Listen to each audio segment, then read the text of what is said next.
We interrupt this message for a very important broadcast. Welcome to the Distillery on PodX. I'm going to be honest with you, that smells like pure gasoline.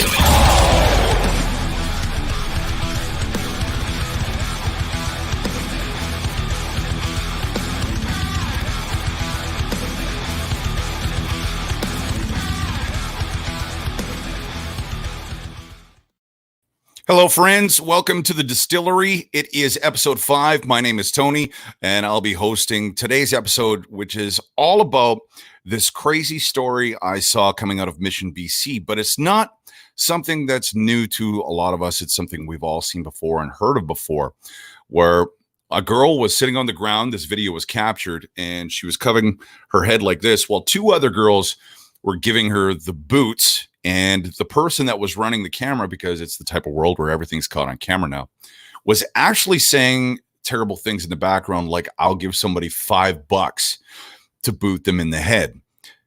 It was a shocking video, but only so much in the sense that I was surprised this sort of thing still continues. So it fired me up enough that today's episode is about that. And we're going to look at bullying from a couple of different ways. I myself have had my own experiences with this, and I've been on the other side too and been the bully myself. I'd like to introduce just one of our many guests that we have for this evening. Marilyn Kirkby is a producer extraordinaire, fellow funny lady, and of course has been somebody that I've admired for a long time and even did a show with on air some time ago. Mar, how are you doing? I'm doing really good, Tony. It's so good to see you. And thank you for asking me to be here tonight. I'm super stoked about this. I appreciate it, because you and I in the past have shared a lot when it comes to our own personal experience with bullying. And we've done these sorts of programs on terrestrial radio before. Mm-hmm. But in this case, it opens us up to say pretty much whatever the hell we want about it and really explore it in a way where we don't have to worry so much about what our corporate sponsors would think. So I guess the first thing I want to talk about with bullying is our own personal experiences. And we'll start with you. What was it like growing up and being picked on as bad as you were? Tell us a little bit about how old you were when it all started. For me, it was pretty much late junior high and pretty much all of high school. I grew up in Three Hills, which is a small town really close to Red Deer, about an hour away, but it's only about 3,500 people. Went to the public school there and grew up with the same people from K to 12. It's one big school.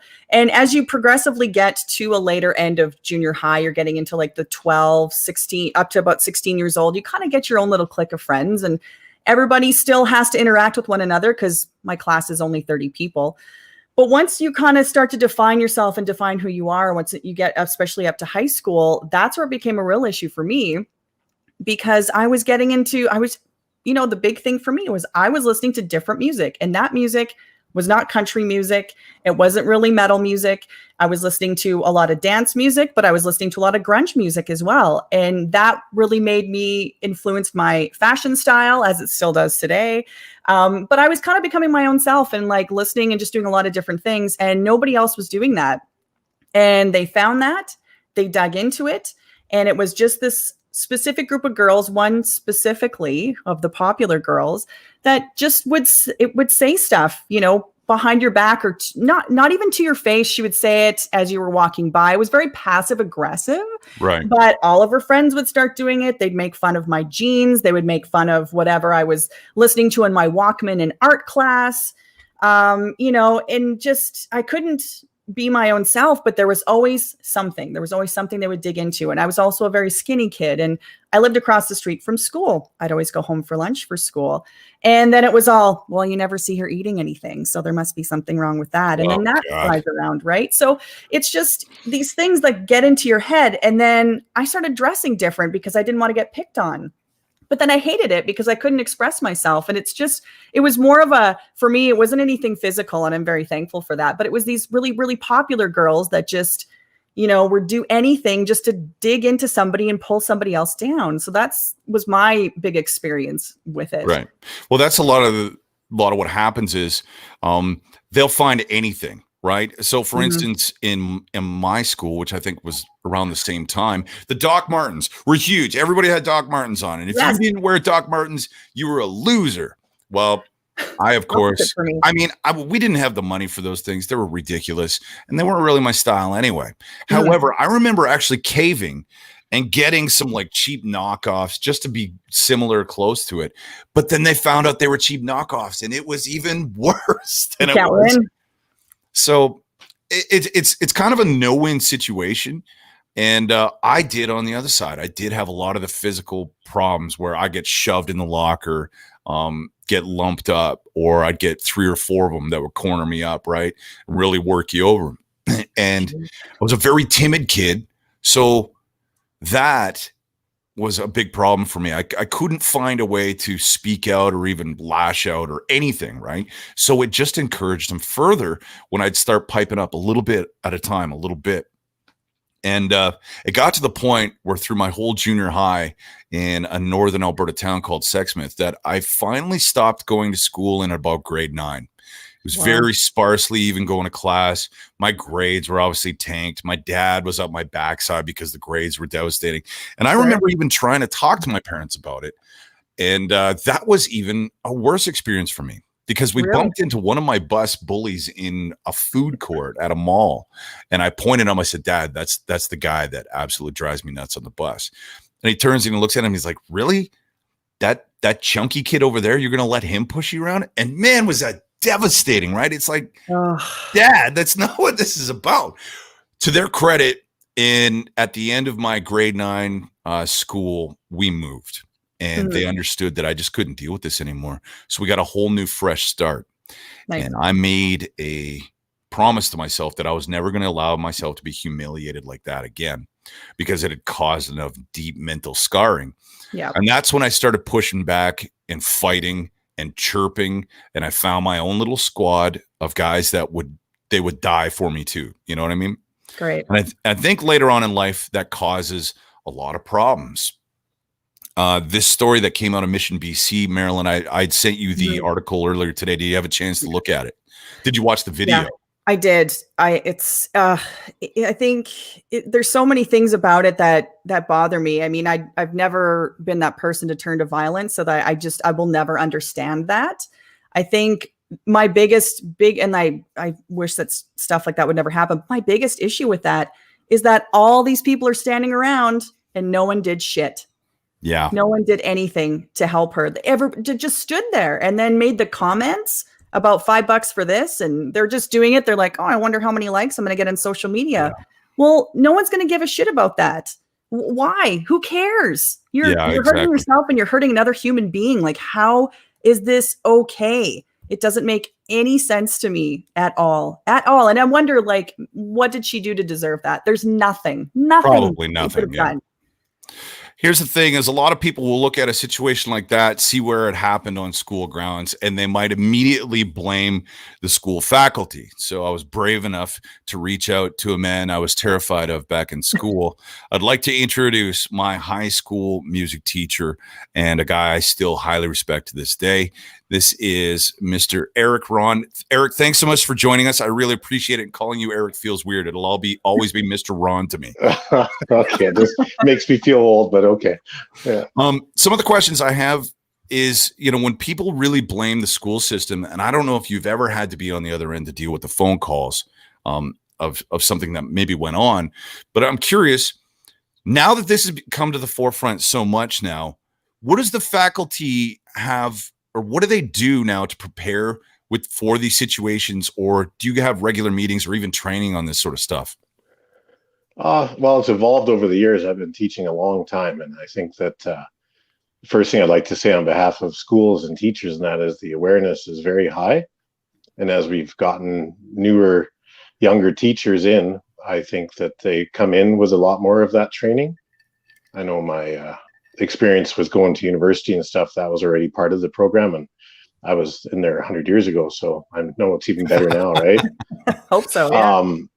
Yeah. And I guess it's always tough though, because as you all know, we've been on all sides of it. I was never a big fan of school myself. It's kind of ironic that I ended up being a teacher, but I think that's part of what I bring to the table, right? Is that understanding that we don't all love being there. But I think I can only speak for myself, but I know if something caught on your radar, you we do have things that we are hopefully able to put into place that helps. And I think Right. when I reflect on over the years, I think a lot of times it has been a positive thing. But some of it is just, I mean, just spend 10 minutes on Facebook and read the comments nowadays. Yeah. You can see what you're dealing with, right? I remember you being, you had an edge to you, but I had hair envy back in the day. You had pretty long hair. So I just remember that we talked about this a bit yesterday when we chatted. And, I've always liked to think of, you need to have places to go. And for some kids, school is actually the place to be. Like that's their, they don't look forward to the breaks and the stuff. So, you try and balance it all out with that. So I think you hit it right on the head. Everybody needs a safe place at school just because who knows what they're dealing with. But you as an educator, can you detect when somebody's surely you can detect when somebody's the outcast or they're definitely not fitting in, or when they're leaving class, they might be having a hard time. But really at the end of the day, you can't helicopter them the whole time. So what can you do to help them through that? For instance, I used to break into your class all the time and hang out there and play the musical instruments when I probably should have been doing something else, but it was a safe spot that I could be at. So do you think schools need to have more of these sort of places and extracurricular programs for students to hide out, or is that only kind of making the problem worse?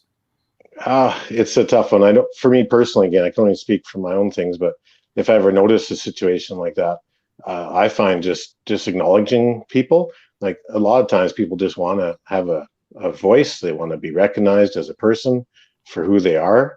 And I think as an adult in a building, like, because I teach grade 5 to 12, so that's quite an age group, right? And it can be kind of complicated sometimes. Grade 5s, they can go through 14 sets of friends and before noon, right? So you have to always balance that out with it too, right? But I think just having a set of ears that you're willing to use and maybe a mouth that you don't use as much, listen more, speak less. I find it's always worked with that age group. I don't think you can create that. I think that's something you have to develop. It takes time. Like if you just say, okay, room 25 is now the safe place and paint it with all nice colors and, stuff like that. You know what I mean? That doesn't work. Yeah. It has to come from the people. And a big push the last few years, it's always been for me, but I know the last few years, especially, they talk about connections. You got to connect. If you don't make that connection, everything is just, it's just what, I don't even know how to put it. It's almost a waste of time.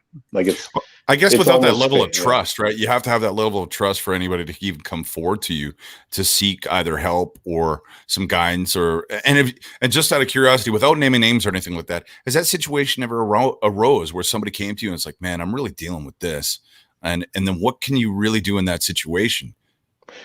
Well, it has, depending on what it is, though, of course, as a professional code of conduct and stuff, there's stuff that has to be put in place sometimes too.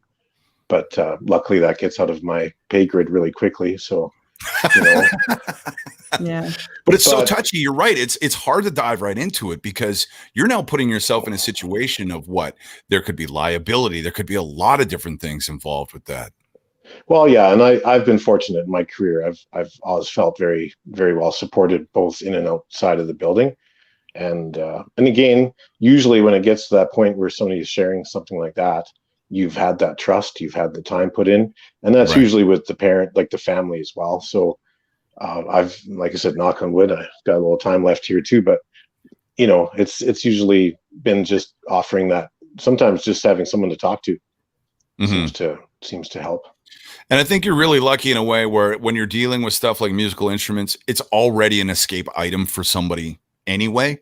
So giving them the guidance to utilize that probably going forward is a real, for me, for instance, it was the only probably healthy thing that I had for an outlet other than all of the other debauchery I got involved in. That's a completely thing. But focusing on an instrument can really give a kid a chance to express in a way that's healthy, of course, and in my case as well too, to find kids that have the same sort of interests as you. Absolutely, because that's what people want, right? You want to belong to, very few people are really truly wanting to be an island unto themselves. So they having those people in common, like if you remember the band, and it's come a long way, because when you were there, we had just kind of started the high school part, right? I had stopped in grade 9 up to that point. So I was fortunate enough to get the green light to try the high school band, and off we went, right? And nice. Haven't looked back since, really. But you look sometimes at the are you all still doing the Beach Boys medley? Are you still doing the Beach Boys medley, man? Because I remember that we slayed that. We slayed that, but I retired that. You guys, what do they say about Johnny Cash and the song "Hurt"? What is Reznor say? He says, "Yeah, no, he took that. That's his own. I left that for you guys. Yeah, that was, no one else has touched base. I think you still owe me for an amp too, don't you? I blew up. I blew up. Why does not surprise me at all, Tony? I blew up Mr. Ron's Trainer amp. It was a beautiful bass amp, and I kept plugging my cheap 15 watt into the back of this thing and making it crunchy as hell. Yeah. And of course, I played it at full volume every time. you had to, right? I mean, it was a big room, so. I'm picturing the Marty McFly scene from Back to the Future right now. Where it just blows it up. But here's the other thing too. I mean, not only were we blowing up amps and all this sort of stuff, but I remember a friend of mine, Dickie Deacon, and myself had interrupted class so much with our guitars that Mr. Ron finally got upset and gave us brass instruments. So he gave me the baritone, and my buddy Dickie, who's an asthmatic, he gave him the tuba. Hey, there's science behind that. Exercising the lungs is good for them. I still stand by that. So in our defense, we decided to recreate moose calls throughout our performances. I can't believe you let us stay in that class, man. We were terrible. You know what? All joking aside, the reason we did was because it was nice to see you laugh, honestly. I appreciate it. We had a great time. And it was one of my safe places. And I think school educators have a really hard time when it comes to, because you got to deal with parents on one side, you got to deal with your own faculty and regulations on the other side. And it really probably puts you in a hard spot when it comes to a kid that's being picked on. Is there any suggestions you would have for perhaps the other side, for parents in dealing with their own kids, maybe enrolling them in programs and stuff like that? Oh, geez, that's if I had the answers to that, I'd be running my own podcast, really, frankly. But, no, I think again, you have to be in the moment. You have to listen. I'm a parent too, as well, and you just have to be able to listen, and listen with empathy, which is a tough. I mean, that's its own degree, I think. So. And what the hell's my empathy? advice is just listen, get off the screens and look in them in the eyes and have conversations, Getting off the screens. Yeah, that's huge. Super important. I mean, I know that's a cliche now because we all use that one, but it's true. And I find that, yeah, and especially nowadays, I mean, gosh, we've had to teach so much online, and that really makes you aware of it. Yeah. But I find that I like these last little while here was I didn't even start teaching the ukulele because I'm not can't run band programs right now, right? Because of some of the restrictions, and you need so much space between each player that just wasn't feasible. So I ended up just doing kind of these general music class. But ukulele, believe it or not, is a lot of fun to teach because I like teaching music, so at least I got to keep doing that. But we were doing that. Yeah, we were doing. There was no asthmatics that could have learned the tuba.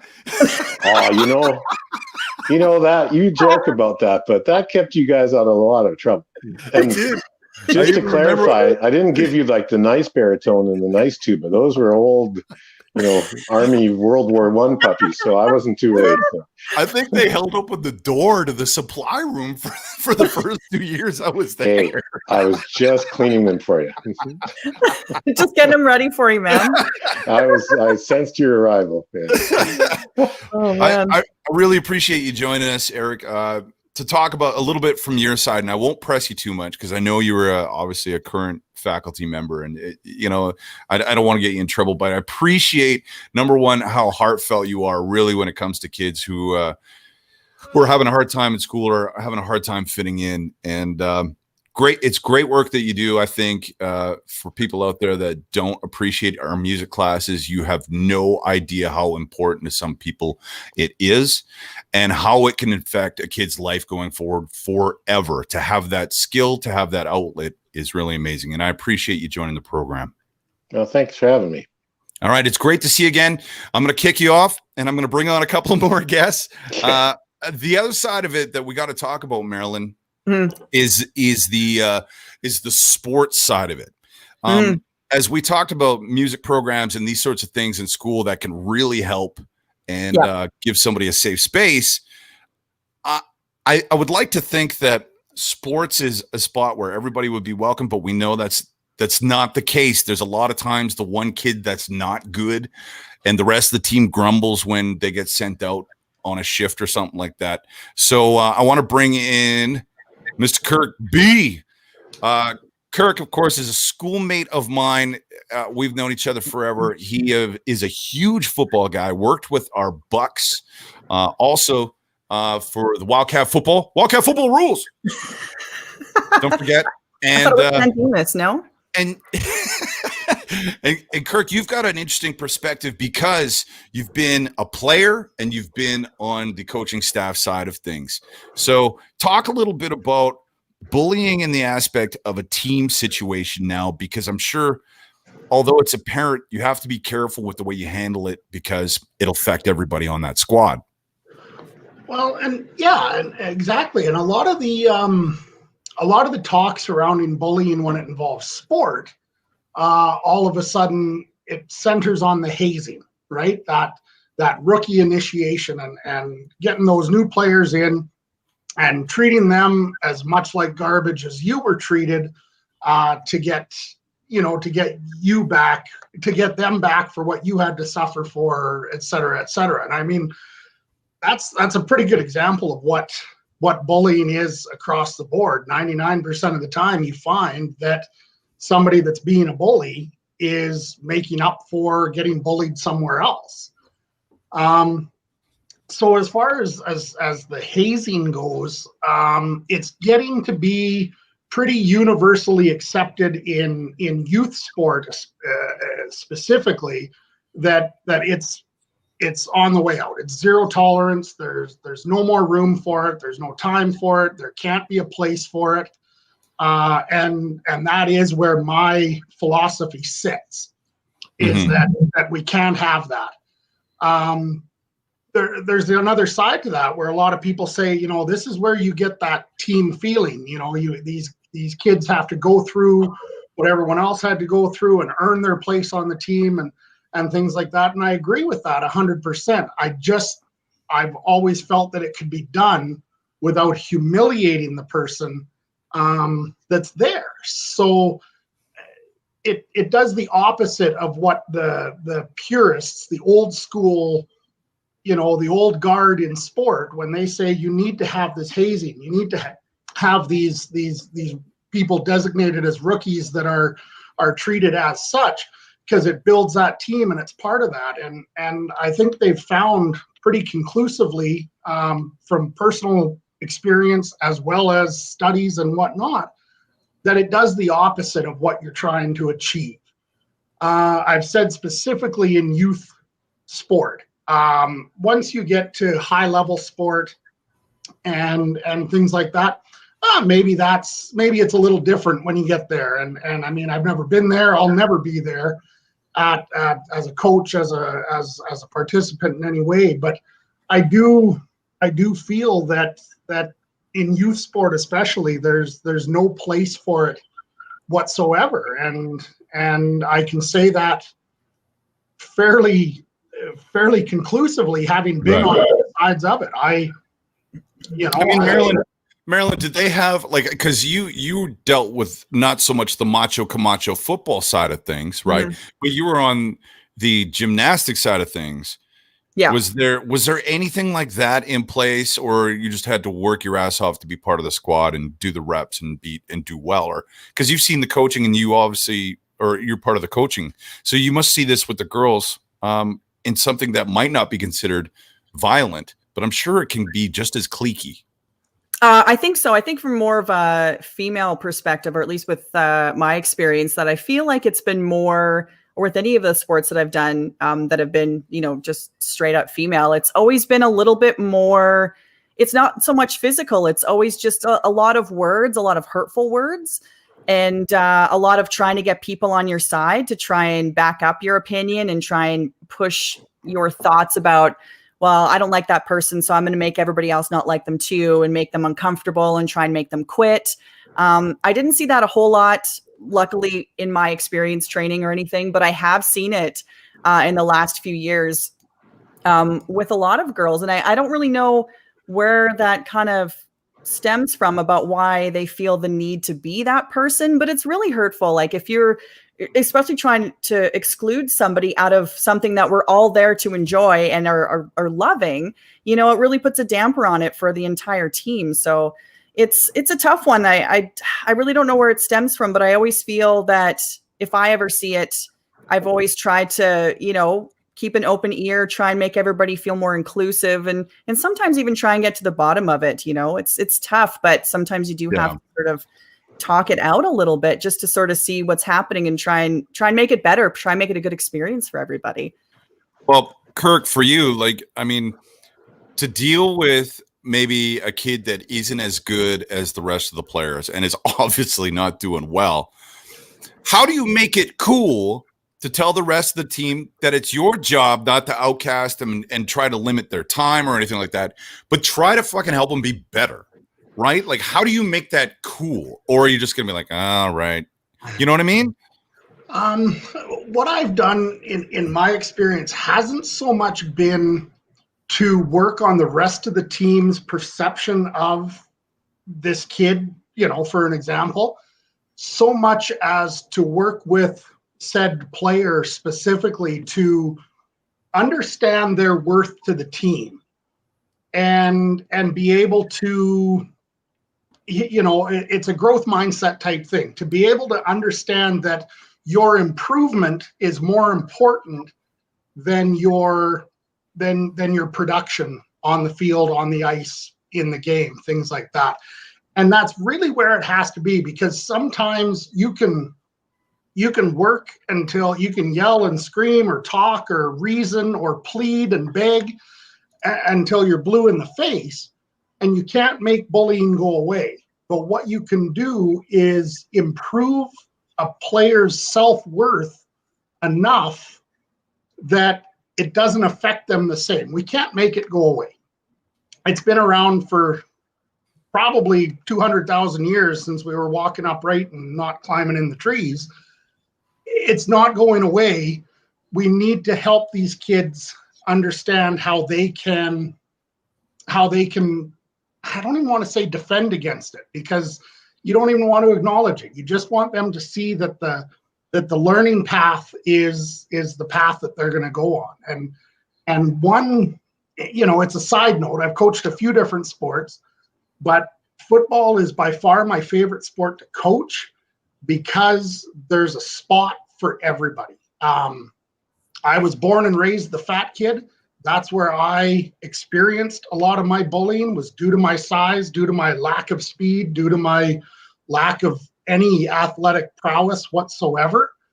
And until I found football, that was the problem. And with football, I can find a spot for absolutely anybody, and they can make a difference. They can make a contribution on the field. And yeah, you got a big 6'4" chunky guy, man. Put him in the middle somewhere. You know what I'm saying? There's a spot on the team for you. Right. Be a wall. Right. Okay, well, I really appreciate that. I've got somebody else I want to bring on. This is Michaela, who joins us, who's also part of the gymnastics community, is a hell of a firecracker, and quite frankly, terrifies me a little bit.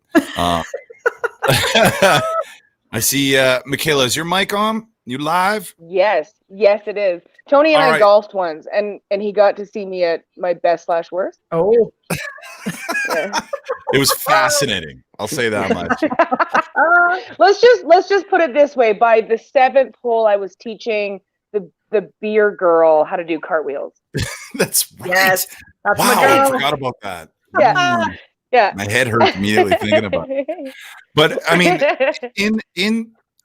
in sport, and I'm going to ask this, and I don't mean it to be sexist at all, but do you find that girls are they nastier than the fellas, or is it just different? No, I was listening to Kirk talk and talking about, team dynamics and that, and I was thinking, and I don't know how much it's because gymnastics is an individual sport, but I think it's further to what Marilyn said about just girls being nastier, if I'm going to use your term, which is not the term I would use. Right. More subtle and sneakier and meaner.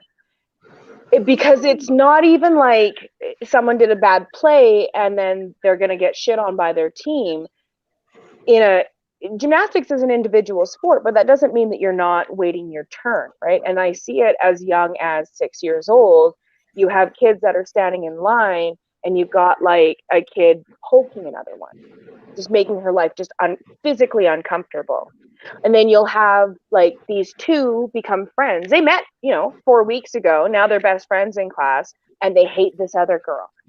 Right. So there is a crazy amount of dynamics that I don't know if it's females want to create. I think all kids do a little bit, but I coach co-ed groups, but primarily females. And I would say that women, and I see it in a workforce, have this way of slowly and systematically breaking into groups, deciding who is good, who is bad, who is fat, who is too skinny. And like everyone's something, by the way. If you're not too fat, you're too skinny. There's no winning. There's no happy medium. It's not like, oh, look, she's a healthy weight. No. She's something. Trust me, she's something. And so it's terrible. But it's true. It's true. It's very true. And the very thing that we try to weed everybody out and separate them into this definition or category is the very thing that should actually unite us all, as we've all got some shit. Like, you know what I mean? We all have shit. They don't look at it like that way. No, and like truly, honestly, my favorite kids are the weird ones. And my favorite age group is the like 10 to 15, because there is some weird shit that happens for every single human. And having one human being who can kind of see you through that time zone, like I coached a kid super weird, and she saw a coach that was subbing one night. And she was like, oh my God, Coach Noah's here. And she was really nervous because Noah he was jacked at the time because he was a gymnast. And I was like, why don't you go say hi? And she was beside herself. She had zero confidence. And so I helped her go say hi to him, because I think confidence is the really big separator between who's going to be a reasonable, empathetic human being and who's going to be stuck in their own head, either being the victim or being a bully. Like, I really do feel like. Well, would you agree that let's look at what makes a bully then, because you touched on it right there. I would say across the board, somebody who's going to torment somebody else is probably very insecure themselves. And this is something that they have to do to try and they probably come from a situation where there's very little control, and it's probably not a situation that they're happy with. It doesn't have to be an abusive environment. It can be a high pressure environment where the parents are constantly coming down on them to be better, be this. It's never good enough. You know what I mean?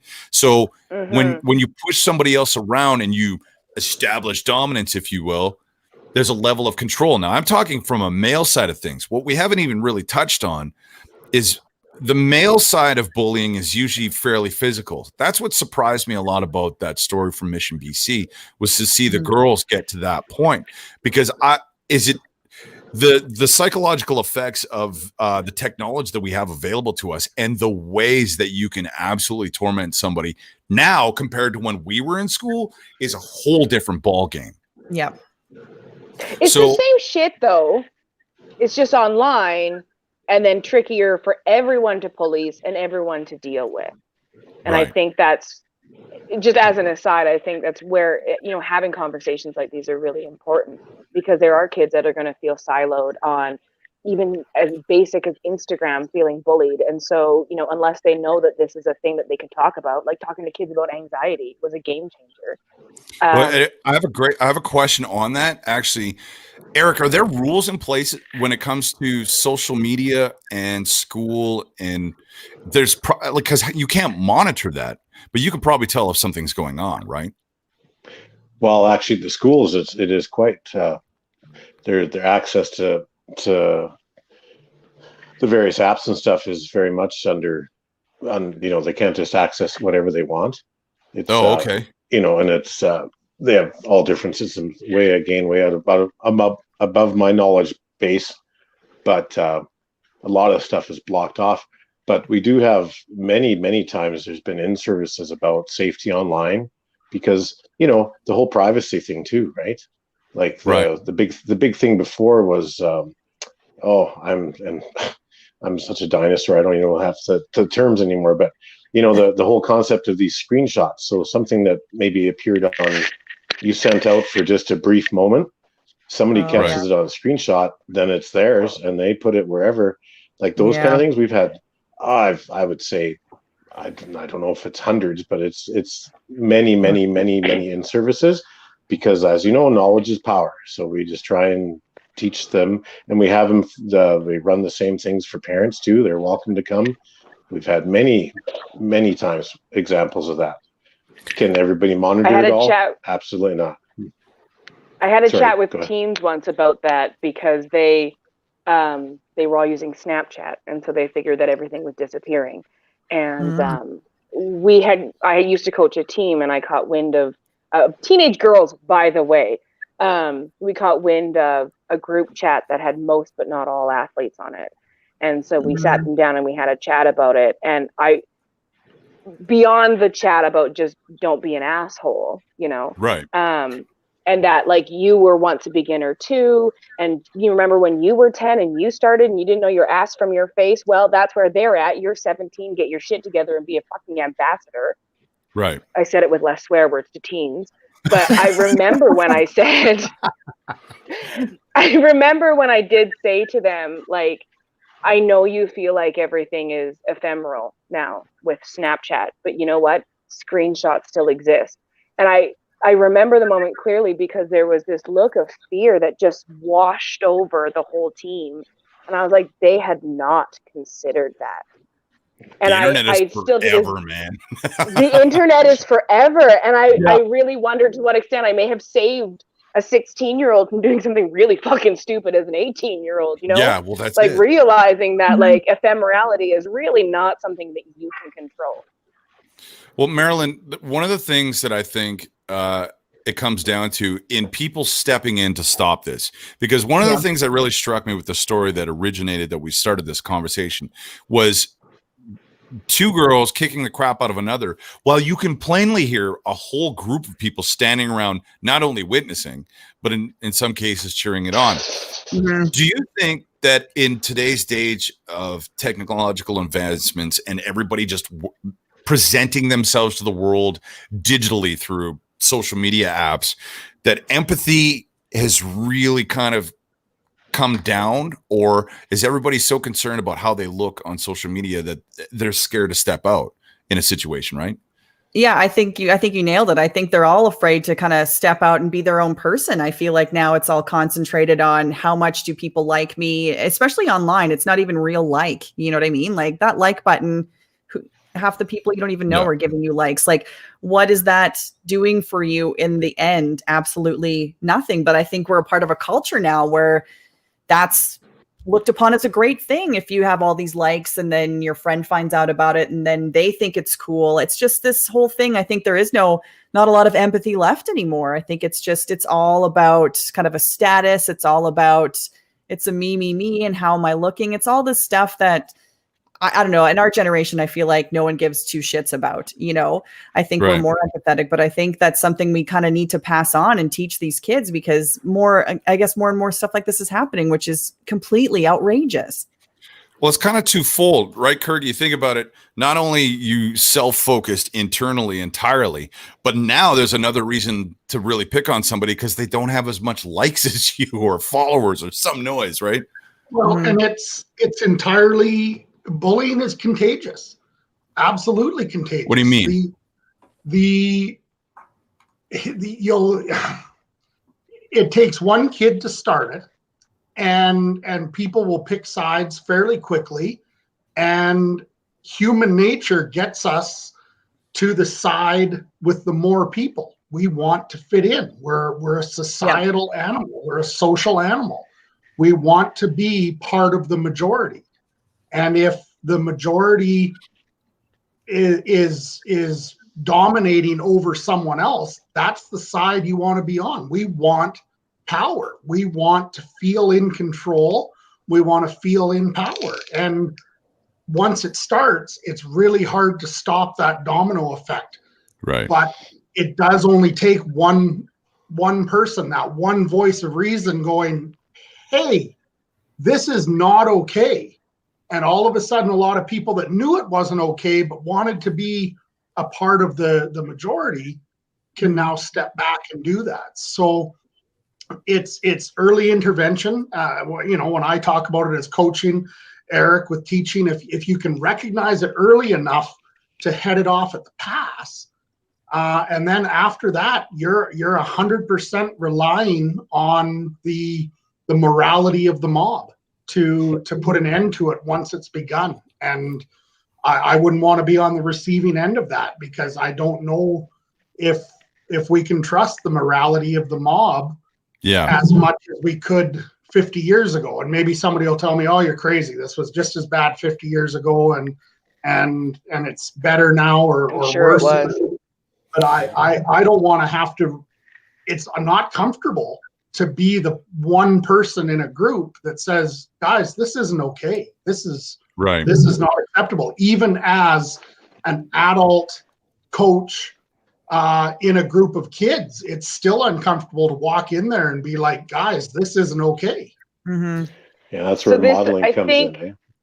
That's Modeling. honestly probably my jam in terms of coaching. And I coached a team of athletes for 10 years or so. And it's so true. You find that one person who is the largest personality or who has a say, and you can mold an entire group. Now, I have the benefit that I saw them for 3 hours a week, not like Eric, hats off to you for seeing those kids every goddamn day. You had to look at Tony 5 days a week. Come on.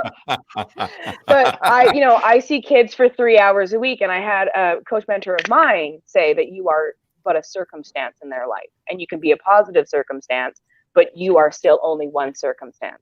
So how do you take that time that you have and turn that into empowerment for that entire 3 hours?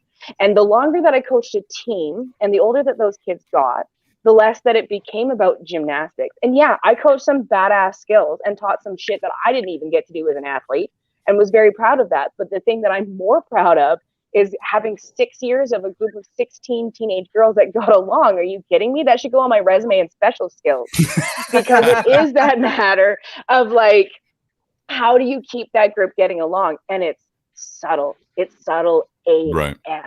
It's like you have to be a role model that they believe in. You can't be an asshole, right? You have to be someone who is somewhere close to their friend, but that you respect enough to be their mentor. Authoritative, right? I guess. Yes. And then you have to teach them their own confidence, so that when someone's being an asshole in the group, I can speak up and be like, you're being an asshole.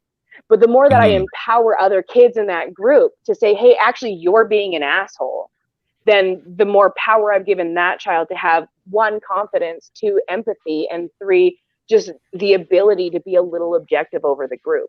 And that has still to this day been one of the things I prioritize about coaching, is how do you empower children to have their own confidence?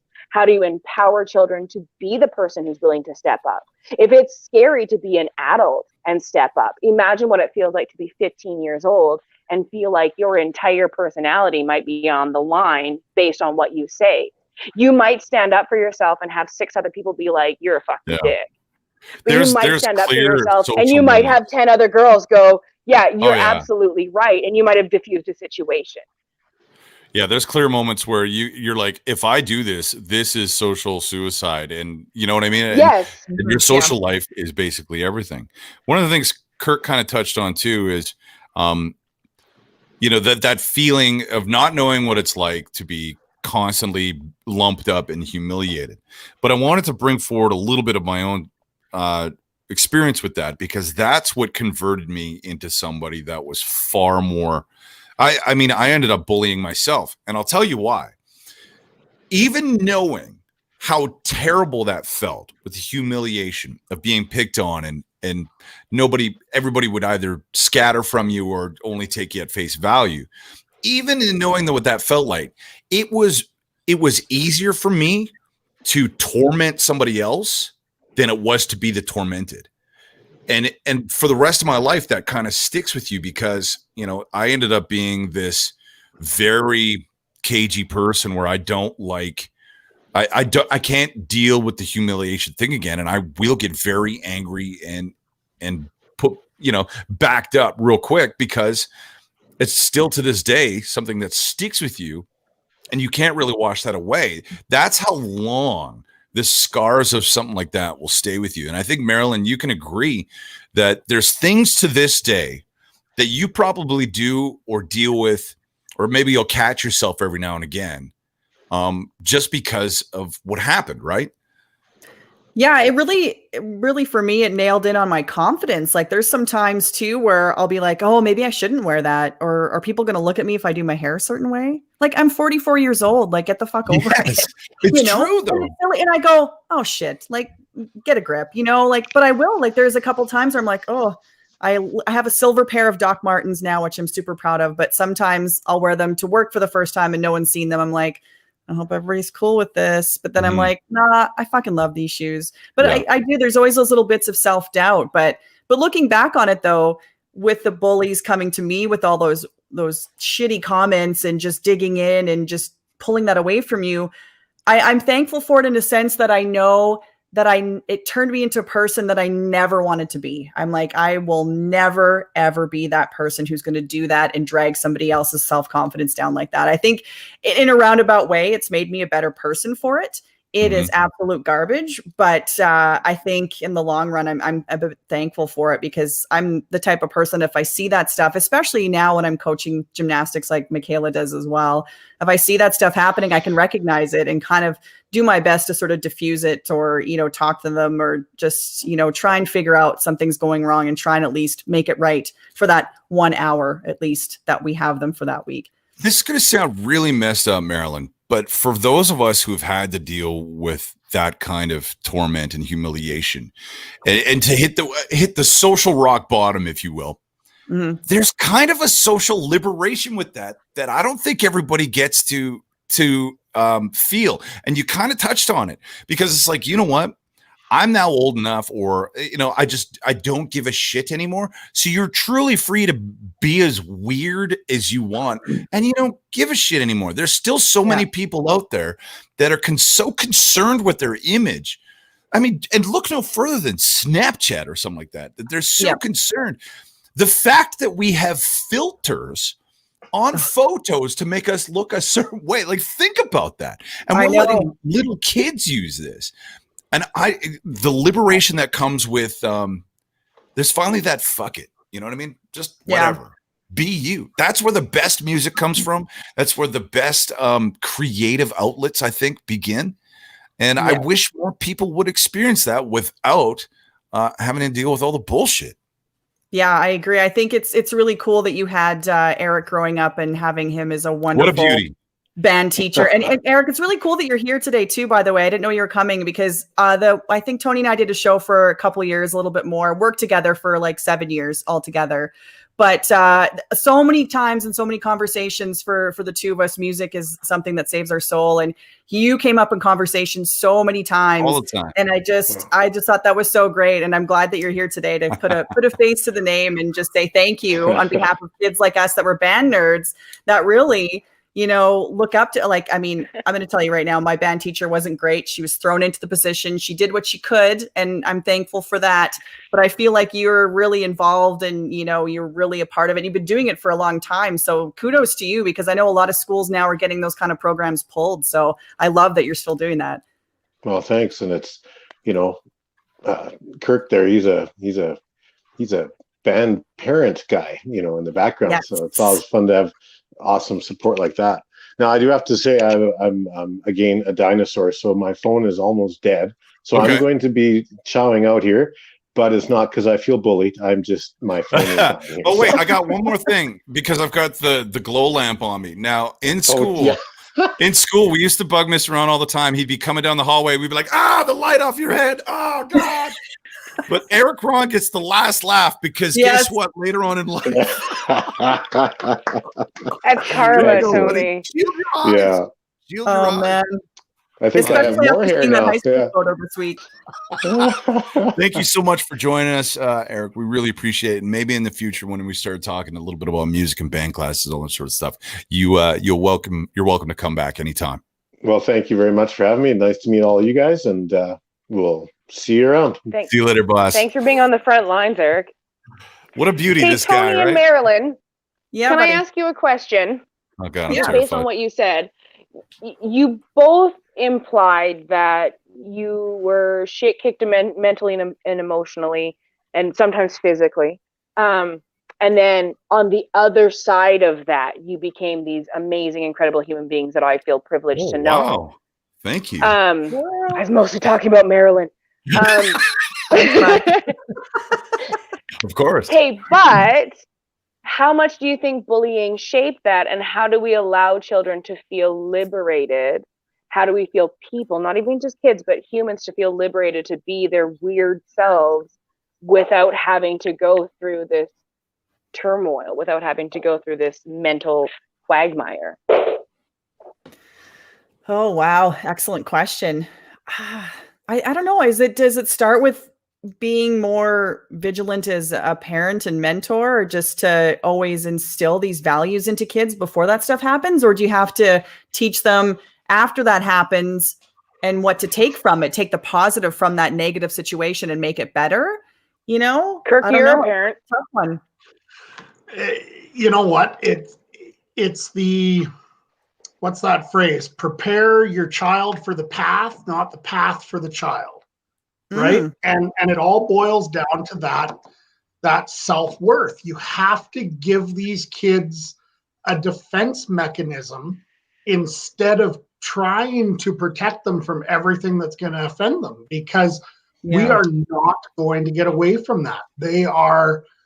There were weeks when I can specifically remember in grade 9, there were weeks when I was bullied and beat down and decimated and not wanting to go to school and being made fun of and whatnot.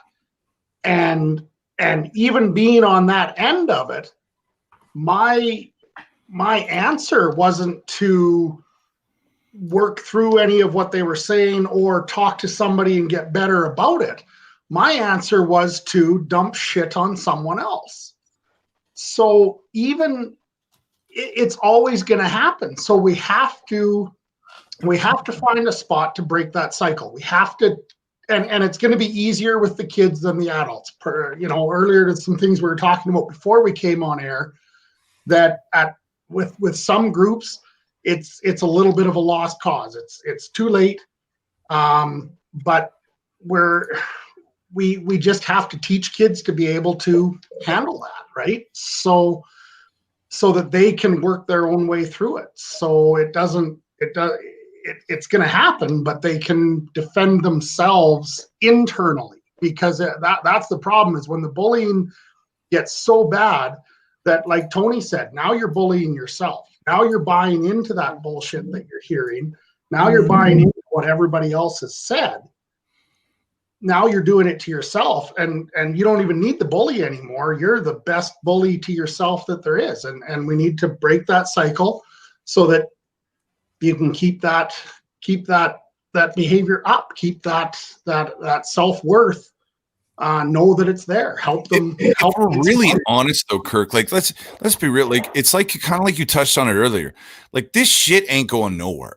So the idea of trying to fix the problem with the bully isn't always going to be the best solution. And I think the more you arm a kid with the ability to defend themselves, and I don't necessarily mean physically, but sometimes, but to defend themselves emotionally so that they can deal with it and look at that bully rather than somebody that's trying to push them around or make them feel a certain way, to look at them with pity and be like, you are a real piece of shit, but seriously feel that and feel confident enough to move on without having that affect them as deeply as it might for some of us in the past. Is that bullshit? I do this in a gymnastics setting as much as possible because I don't have my own children. But like I coach trampoline, and so we have a very long trampoline. And one of my favorite places, and the easiest example is when you're standing on a trampoline, it's really hard not to jump because it's a fucking trampoline, right? Right? But if you're about to do something and you got 3 kids behind you bouncing, then you're bouncing around trying to get ready to do this. It might be a flip, it might be something important, right? So how do you get mentally prepared? And I used to tell the kids to stop bouncing. But now I ask the kid who's about to go, is that upsetting you? So I force them to take stock in what's going on in their own head. Is this limiting your life? And then I say, okay, if they are bothering you, please turn around and ask them to stop. And then this becomes one tiny little microcosm where they do have someone who's already in the situation, who's ready to be there for them. Who, if this is terrifying, right? Because if you're 8 years old, that might be the scariest thing you've done all week, right? Is just turn around to your classmates and say, hey, can you please stop bouncing? And you know that you've got a coach to back you up. But I make them turn around. I make them turn around and I say, get that kid to say, hey, can you stop bouncing, please? And if those kids don't immediately stop bouncing, I will tell them, hey, you need to stop bouncing for her. And if that kid's going to be an asshole, if you have that kid who is an asshole, who continues to bounce or whatever, there's always one. And half the time they're attention deficit. And so you just have to be like, hey, I know it's hard to remember not to bounce because it's a trampoline, but like you have to remember to bounce because it's a trampoline. And if you can't remember not to bounce, go stand somewhere else. But giving that child that power to say, this is what I need. Because I think so often kids don't feel equipped to ask for what they need. Kids live in a world where they are told what to do so much. They are told what to do in math class. But I get it. Like it does, it's though. Cheesy AF, but it is absolutely for real. Think about your life when you were 8 years old. How much did you get to decide about your life? How much control did you have over your life? I grew up in a goddamn hippie family, and I had a lot of control in my life, and I grew up a little bit impervious to bullying. You and should have had a little bit more lockdown. I'm just saying. You're too probably, crazy. Probably. Take it up with my dad. The other side of it, too, but well, you kind of touched on something interesting, verbiage. And I think the way that you speak to somebody can change the way that they'll react. So you can't tell a bully, please stop picking on me. You can't. You'd be like, listen, man. And here's an example.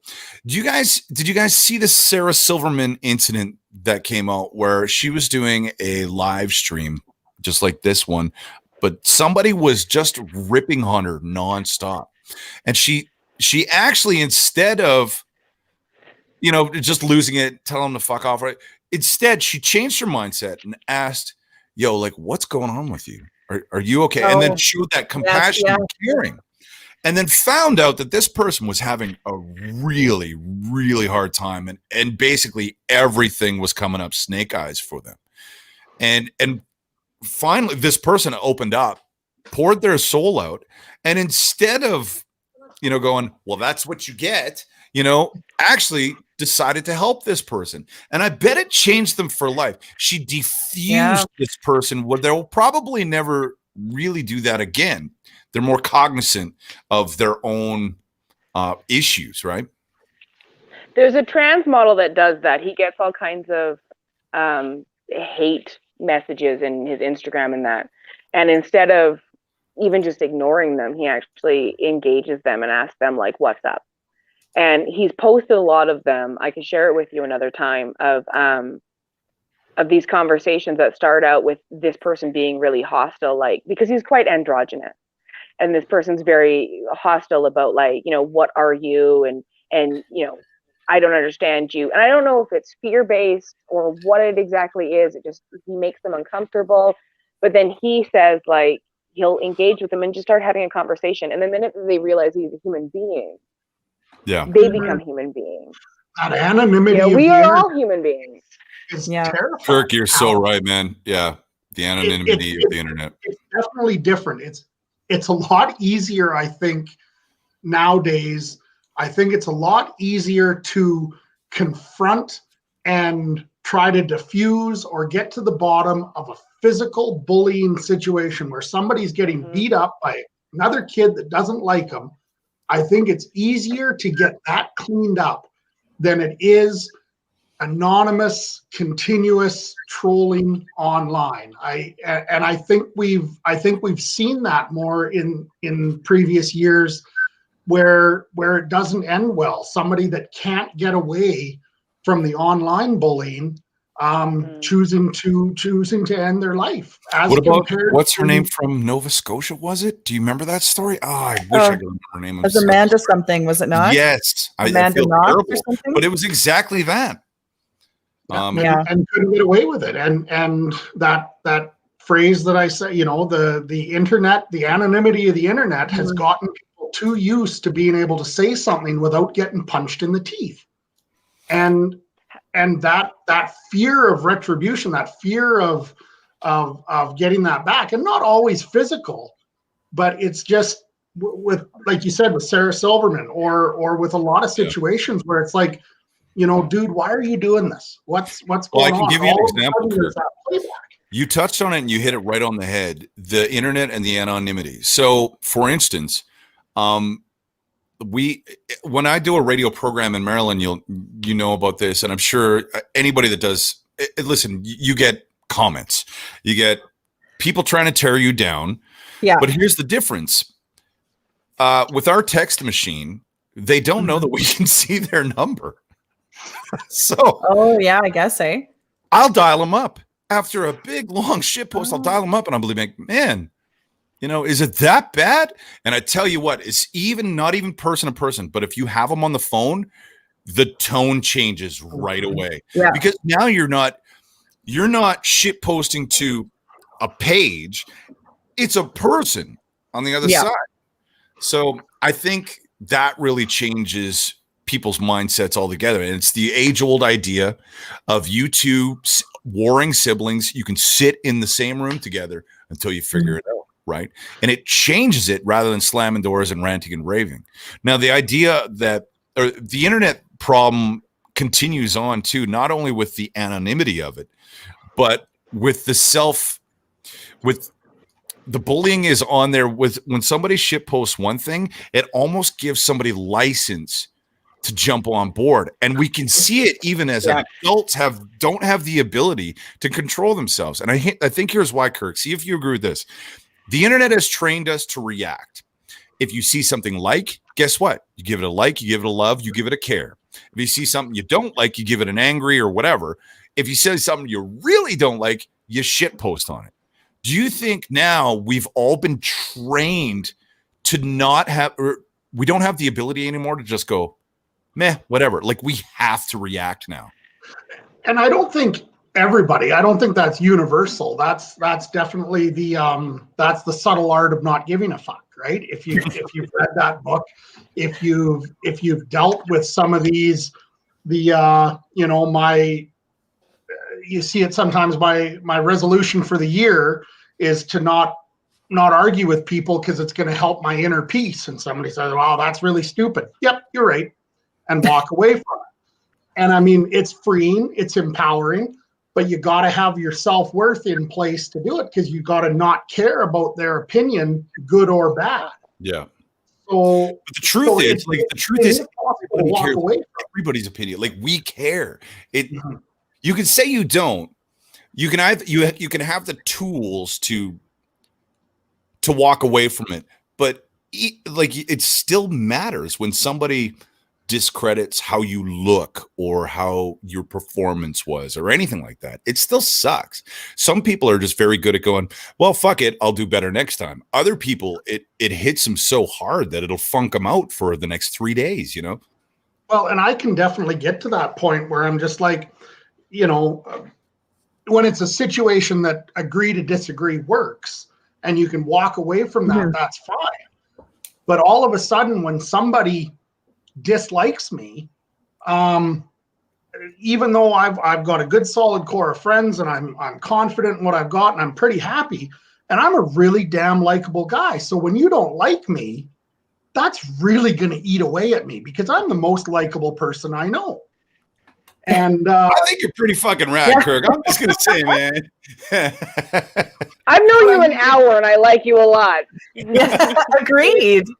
But it bugs you, right? Then now you want to know. And now you start going into the comments to find out why. Well, we all know what happens. You never go into the comments, right? Right. But isn't that the truth? For your own fucking mental health, just avoid it altogether because it serves that reactionary part of us all that is just so unhealthy. Like, Marilyn, do you find now the reactionary part of all that, have you gotten past it now, or are you just better at dealing with it? You know what I mean? There's a difference.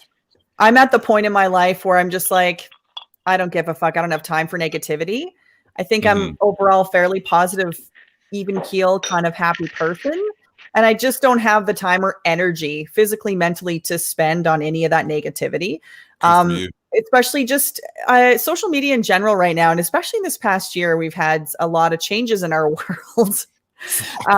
And everyone's just kind of gone, oh, social media. So, everyone's just hates everything. And, it's just like, what happened to the times where we were scrolling through and looking at pictures of Narf, cat photos and, stuff like that. I just find that now you go through and it's a lot of negativity on anything and everything. And I don't even spend that much time anymore. I just don't even give into it. I don't even think about it. For me, it's just, I'm spending my time and energy on positive things. And I'll give your cat photo a like, because I think that's a great thing to do right now. Because it's honest. Yeah. I think there's just that point on where we've got to be able to, maybe talk about kids coming up, getting bullied through social media and things like that. Maybe there's got to be more training or something on our parts, or more empathy to teach to younger kids to kind of just do the same thing. Like this Facebook and Snapchat isn't the end all be all of things. This isn't life. This is just something that kind of entertains us for the moment. But something that I've said to kids in the past, but adults too, is that the further you get into life, the more that you surround yourself with people who are like you. And it's a giant waste of time to try to be someone else. It's a giant waste of time to try to be someone else on a date. Because guess what? You're not that person and they're going to find out. It's a waste of time to find out or to pretend to be someone in a job interview. Because if you get that job in, a faux setting, you're going to become that employee and you're going to lose your job. So the more that you can be yourself in every situation, the more that you're going to attract like-minded people, good people who have the same values as you. And there is value in the internet because guess what? There are thousands of people like you. And just because you grew up in a town of 3,000 people where there literally wasn't anyone like you, this girl, and I accepted that I was weird, but my sister, same thing, grew up in a town of 3,000 people. There was no one like her and no one liked her. And she always felt uncomfortable. And the minute that she got out of that town, she found more people like that. So there is value, as much as there's shitty trolling on social media. The flip side of that is that there is community for everything. There's a Reddit thread for fucking everything. There's a Reddit thread to find out what Captain Holt thought about lemonade. So you can literally granularly break it down into your tribe, right? So tribe. That's a great word. As much as there's shit posting. Yeah. Sorry, go ahead. No. I was just going to say, you touched on it. There's two phrases that we were all very familiar with. It gets better, which I fucking hate, but it does. It fucking does. If there's ever a kid that watches it, it gets exponentially better. But two, you touched on it, Michaela. Find your tribe. because there is. Yeah. I had my guitar community, my boys that I would jam with, and that kept me out of trouble, sort of. It got me into a lot of trouble too, but it gave us something to do, right? Kirk, you found sports, right? You found football, you found family on the field. And Marilyn, there was a lot of that for you too. And maybe later on down the road, you found your punk rockers and your fellow creative radio nerds. You know what I mean? Like, it's just, I feel like we should all be doing that more, trying to search out things that we like and commenting on that, than seeing things that piss us off and spending our fucking time commenting on that. Why are we spending time? And I catch myself doing it all the time. Why? I don't know this person, and why do I give a shit what they think? They're an idiot. You know what I mean? I say this to kids. I say that kids in high school, you are clumped in with kids that live nearby you. Who gives a shit if you live nearby? What do you have in common with your neighbor? But then once you get into university, you're going to have more interests that are similar. The further you get into university, more specialized you get, or into like grad school, you just get more and more specialized.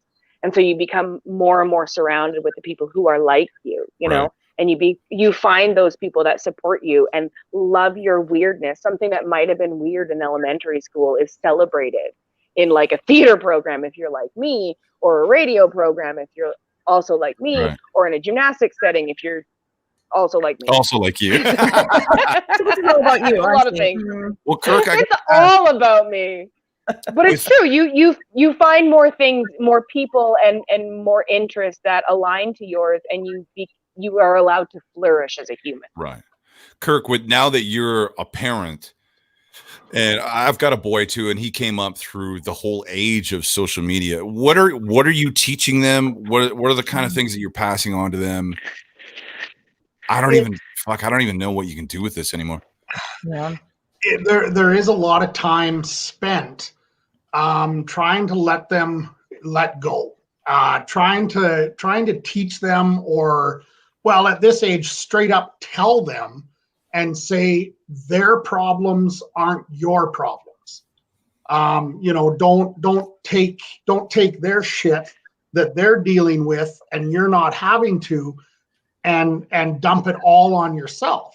I think it's important that everybody has a team, right? With that tribe, that group. And I know full well, this is a bit of an aside, but coming through, I'm a fairly social person. I think we all generally are. And coming through COVID and not having access to hanging out and going for this and that and events and things like that, I find that if you don't have a group of people to dump a little bit on this person and a little bit on this person and a little bit on this person to spread it out, you're dumping all on one person. Or if you don't have anybody, it's all staying internal, and it's really hard to get rid of that. And it's reminding these kids that they don't have to be everything to everybody. Yeah. Teenagers are selfish. It's inherent in the stage of development that they're at, that they can be quite selfish. So when they're in that mode of dumping everything off, then a friend that wants to help may feel obligated to take all of that on. And now they've got all of that in addition to their own stuff. And now it becomes hard. And we need to have more of a circle rather than one-on-one. And I think that's part of it. But I think that insecurity that you touched on is really important too, though, because how many of us, and let's be honest, how many of us have found ourselves posting something to social media, and then you had to stop and go, why the fuck am I posting this? You know what I mean? Have you done this? I've done this to myself. I'm like, why the fuck? And I'll tell you why. Because it's a drug. And this is why it's dangerous for kids. Did you guys watch the show on Netflix? What is it called? Yes. Social Dilemma? Yes. Yep. Now, the idea is every like is basically like a hit of something. Like it's a dopamine. Serotonin. Related. Yes, serotonin. Right. Yep. So now you continually search this out. Now, it's not just kids, it's fucking everybody. Like you find yourself, it feels good to be liked, but it's in such a way that it's a facade. It's not real. It's filtered as fuck. It's all of that. And it's just, it doesn't correctly portray people. And I really think that with kids now, there should be some rules in place with this really powerful thing called social media. And there right now, it's the Wild West. I don't know if there's any rules on it, really, other than like you put in your age, I think, when you make your account, but they're fucking lying on that anyway. Oh my gosh. Yeah. There's so many fake Kids accounts. can do right? math. Yeah. So who makes the rules though? I don't know. As soon as you start saying, well, you can't have this app until you're 18, you start venturing into a dangerous area. But who puts the rules on it should be the parents, which is something we really haven't fucking touched on with this entire bullying thing. And parenting is a giant. When somebody calls you from the school and says your kid was doing this, don't immediately get defensive. Think, was my fucking goober smacking somebody around or something? You got to, and then how do you solve that, right? Well, and a part of that has to do with what we're considering bullying, right? We need to do something about it. There are things that need to be done, but some people are just instantly, you're bullying me. And I think we talked about this the other day, Tony, where if I say something that you take offense to, right, and I really didn't mean it, it was, I was just making a comment or something, and it was maybe insensitive, but that's where it ends. Now I do it again, and I do it again, and I do it on purpose because I know it bugs you, and you've told me, hey man, I don't like that. That's the step where it becomes the bullying. And we were talking about that before we came on air about the intent, right? It's really the intent. Very few bullies could look at the situation and honestly say, I really had no idea I was being a bully. It can happen more when they're younger because as young kids, you learn social cues, you learn body language, and you understand and go, I don't think he liked that. I said something and I saw something in this conversation and I can see you don't get that as a little kid. When somebody says, hey man, I don't like you saying that, and you continue to do it, that's where it becomes bullying. But my kid not wanting to play with your kid on the playground because my kid doesn't like your kid is not bullying. Your kid coming up and saying, hey, do you want to go play on this? And my kid going, no, I don't really like you very much. Which is okay. That's not bullying, right? Yeah. That's not bullying. Now, my kid following your kid around and saying, I don't like you because you're a poo-poo head, and I don't like you, and these are the reasons why, and I can see that you're crying, and you've told me to stop, and I've kept at it. Yeah, now my kid's the bully. Yeah. I think, Marilyn, I've had situations where there's bullies that don't realize they're bullying. And that's, I think, the real value of coaching and the real value of organized sport, and why, hopefully coaches give a shit about bullying, because there are kids that are just, I actually had a kid that kept pushing other kids. And I had 3 different kids in a group of 8 tell me about it. And I started paying attention because this is the most harmless child in the world. I don't think she had any confidence. Like, hey, I think it's how she started conversations. Yeah, she would go up to kids and just sort of shove them. She'd just sort of poke them a little too hard. And I talked to her mom at the end of the session, and I was just like, I don't think that it's physical. I think that that's how she's starting a conversation. And so I had a chat with this girl about, like, if you're gonna like push people, you can just say hi. Right. And so this kid was very, very fundamentally becoming a bully and had no idea.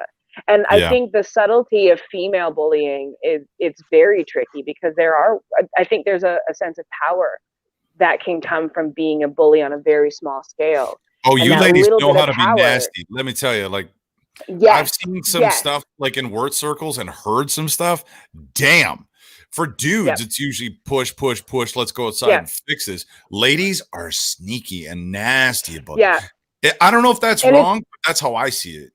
It's very incremental too, right? So I think, again, it's a place where I can insert myself as a coach and maybe teachers can, but again, teachers is a whole other world for them.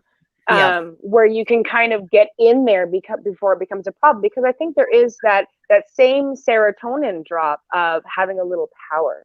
You know, you did a thing and it made these other people behave like that, and that felt good because I had control in my world. And It's back to what you said, Tony, you have no idea what's happening in their home life. They might have parents that are splitting up, an older brother who's like, you know, might be autistic, and that's their entire world. So they come to the gym and they have some control over their world. They come to school and they have this little tiny control over the world by being an asshole. That still makes them feel good, even if they're being an asshole. It still feels good to have that control. So I think there is an aspect of power to it very regularly. Same as hazing, like Eric was saying, that, you know, you got shit on, so now you're going to shit on other people. I think that like shit runs downstream, as they say, right? And so we don't know what's happening to cause someone to be an asshole or to need that power, but that might be part of the formula. And you may never find out what's causing that kid to be the asshole. And you just need to be taught to be able to get by that. And we talk about these, you know, this is getting into a whole talk about mental health in general. But I mean, when we're talking about, you know, preparing our kids to be able to handle some of this, and it's like, well, no, but there just shouldn't be bullying, and I wish there wasn't.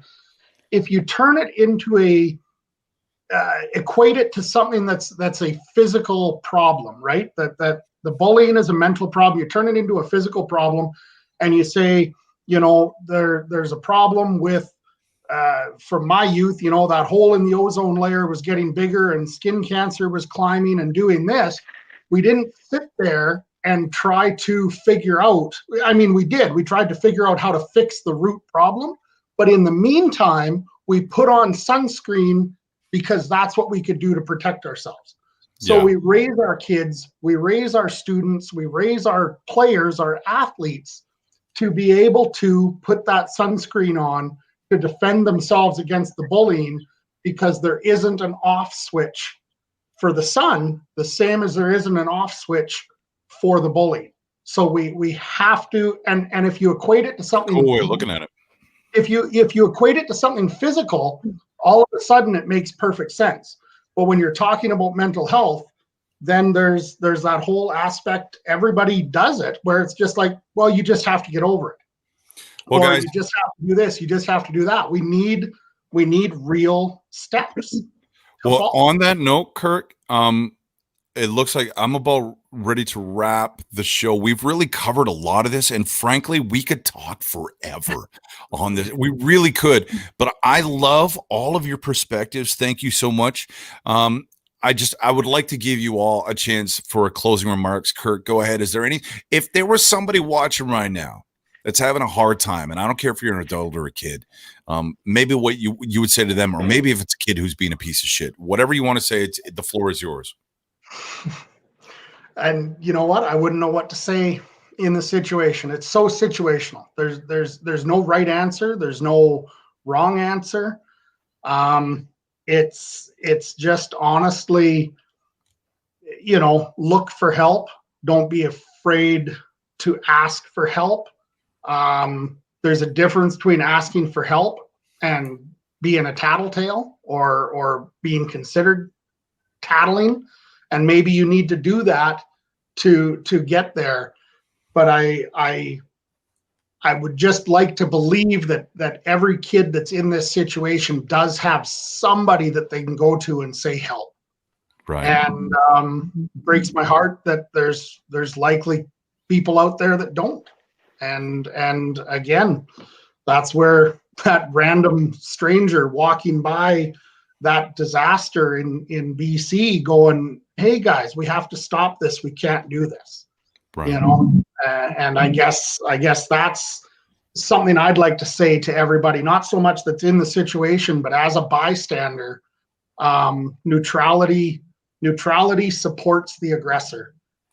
So don't be neutral. Awesome. Thanks a lot, Kirk. I really appreciate it. Thank you so much for joining us. Michaela, I turn it to you. Is there anything you'd like to say before we wrap up the show on bullying? I think, pursuant to what Kirk said, I really feel like, having confidence is the number one thing that we can give kids and we can give each other. Like, just because you're, 50 years old doesn't mean that you are the most confident version of yourself. Guess what? You can still help someone who's in their 50s be more confident. So how do we give people the confidence? We build them up as human beings. The more that we can be empathetic, the more that we can teach people their own power, the more that we can allow people to realize that they are wonderful for who they are, gives them a voice to stand up for themselves, gives them the ability to let things roll off their back, gives them the ability to stand up for others. This idea that every human is a wonderful human being. Yeah, it's a platitude. The idea that things get better, also a platitude. But they're rooted in truth. Like, it truly, the more you surround yourself with like people, the happier that you will be. And the more that you believe in yourself and you become more confident and you become the human being that you hope and wish that you can be, then you can not only stand up for others, but you can give people that power. It's not just 12-year-olds that need confidence boosts. Everyone needs confidence boosts. Everyone has these things about themselves that they doubt, that they worry about. And the more that we can remind other human beings in this world that they are incredible human beings, the more that we will have a society that supports each other rather than feeling the need to tear each other down. Thanks a lot, Michaela. I really appreciate it, girl. You've been fantastic, and we'll talk again soon. Marilyn, there it is. I leave it to you, girl. Thank you so much for joining us for the show. Final comments on bullying. The floor is yours, whatever you'd like to comment on. I think mine is pretty simple. I think that we need to be more confident in ourselves to simply say, hey, that's not okay. When something is going on around you, whether it's to yourself, whether it's online, whatever, we have to have the confidence to speak up and say, that's not okay. And go from there, and seek the right avenues to make it better, make yourself a better person, make that aggressor a better person by, just simply saying that it's not okay. This shouldn't be happening. Right. Thanks so much, Marilyn. You've been a joy to have on the show, and I really appreciate you taking the time for us.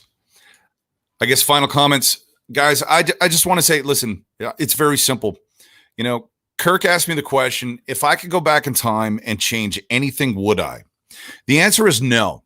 I would still be tormented. I would still go through all of that, as much as it cut me deep. And I'll tell you why, kids and fellow friends, because I don't think I would be the person I am today without all of that. There's a lot of learning that came through it, and there's a lot of, I'll admit it, some fucking damage that came along the way. But the truth is, I discovered the strength to just be myself in a way that's pretty much apathetic to what anybody else thinks. And I find that probably the most powerful thing any of us can have in the type of climate that we're all dealing with right now. The true ability to just not give a fuck and be yourself. Listen to what you want to listen to. Wear what you want to wear. As long as you're not hurting somebody else, the power truly within you to just live your life is a special gift anymore. Everybody's so concerned about what the hell everybody else thinks. Just look no further than any comment section on Facebook. Do yourself a favor. Don't be a part of it. Do yourself a favor. Find your tribe. And always, if you see somebody else that needs a leg up, that needs a hand and might need a friend, even if it's for 5 minutes, to keep somebody away from basically being a horrific human being, it is no sweat off your back to do that. Thanks a lot for joining us for this episode of The Distillery. Thank you for all the comments. Thank you for the views. Always like and subscribe. And we'll see you next time. Next time on The Distillery. Hey, friends, I'm excited for next Saturday, episode 6 of The Distillery, where we talk about how restaurants, bars, stages, they've all had a hard time since the pandemic hit, and maybe in some cases before then as well. We talked to 111 Grill, Cilantro and Chive, and Bo's Bar and Stage about the evolution they've had to embrace to survive, and also how long it's going to be to get some butts in the seats and recover from this. Episode 6 of The Distillery is next Saturday right here on PodX.